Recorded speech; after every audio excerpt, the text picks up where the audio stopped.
بسم اللہ الرحمن الرحیم گروبگ یوٹیوب اسلامک چینل کی جانب سے اپنے ناظرین کو السلام علیکم ورحمۃ اللہ وبرکاتہ۔ آج ہم اپنے ناظرین کو قرن وسنت کی روشنی میں واقعہ معراج شریف کے بارے میں حذیفہ بن مان رضی اللہ عنہ سے مروی ہے، کہتے ہیں کہ رسول اللہ صلی اللہ علیہ وسلم نے فرمایا، میرے پاس براق لایا گیا، یہ ایک لمبا سفید جانور ہے، انتہائی نظر پر اس کا قدم پڑتا ہے۔ میں اور جبریل علیہ السلام اس کی پیٹھ پر بیٹھے رہے حتیٰ کہ ہم بیت المقدس آ گئے، ہمارے لیے آسمان کے دروازے کھول دی، میں نے جنت اور جہنم دیکھی۔ حذیفہ بن یمان رضی اللہ عنہ کہتے ہیں کہ اب صلی اللہ علیہ وسلم نے بیت المقدس میں نماز نہیں پڑھی۔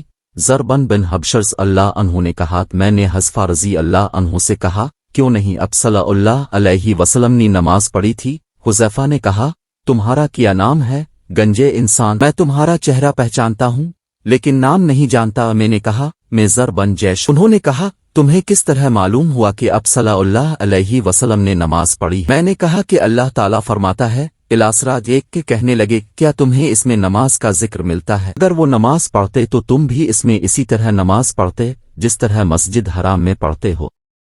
زر رضی اللہ عنہ نے کہا، اور اب صلی اللہ علیہ وسلم نے اس کڑے کے ساتھ اپنی سواری باندھی جس کڑے کے ساتھ دوسرے انبیاء علیہما السلام اپنی سواریاں باندھ۔ حذیفہ رضی اللہ عنہ نے کہا، کیا اب صلی اللہ علیہ وسلم کو اس بات کا خوف تھا کہ وہ بھاگ جائے گی حالانکہ اللہ تعالیٰ نے اسے بھیجا؟ اللہ تعالیٰ سمجھنے اور عمل کرنے کی توفیق عطا فرمائے، امین یا رب العالمین۔ مزید جاننے کے لیے چینل کو سبسکرائب اور لائک کریں، ویڈیو کو آخر تک سنیں تاکہ نئی آنے والی ویڈیو کا نوٹیفیکیشن آپ کو مل سکے۔